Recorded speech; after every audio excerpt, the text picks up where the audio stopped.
સલામકુમ ભાઈઓ, મને તમારી વધારે વાત તો નથી, ખાલી 5 મિનિટ લઈશ.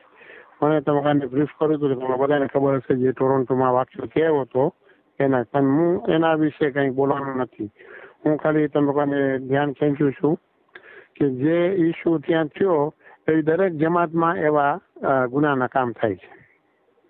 તો ડાયસ્ટ્રામાં એવા છે બીજા માણસો જે આવા ગુનાના કામ કરે છે. હું તમને વોર્ન કરું છું.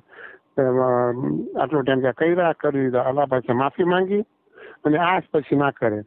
એ આ કરશે, અમે સમાચાર મળશે તો અમે કઈ ઓપ્શન નથી, પણ અમે જેને લોકોને પોલીસમાં રિપોર્ટ કરી આવશું કે આ માણસો આવા ધંધા કરે છે.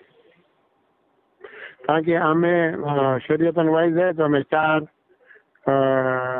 વિટનેસ અને અમે કોઈ પણ માણસ અમે એને કહેશે કે ફલાનો માણસ એને એપ્રોચ કર્યો છે કે શું કર્યો છે, તો અમે જ્યાં સાઇનિંગ કરશું અને ખબર પડશે કે કર્યો છે તો પછી અમે જેને પોલીસમાં રિપોર્ટ કરશું. તમે ગવર્મેન્ટના ખાલી તમે કહું છું કે સજા ખબર પડે કે આવા કામમાં જે માણસ પકડાય એને 30 વર્ષની સજા છે.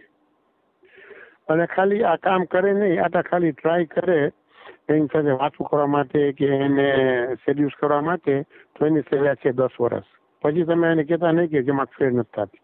આ ગુનો કોમે લૂંટનો અમે નથી ગમતું અહીંયા થાય. આ ગુના ઘણા વર્ષો ત્યાં થાય છે, નહીં કે હમણાં થાય છે. 30-40 વર્ષ ત્યાં ડાયસમાં થતા હોય પણ કોઈ માણસ, બધા માણસો શાંત રહે છે.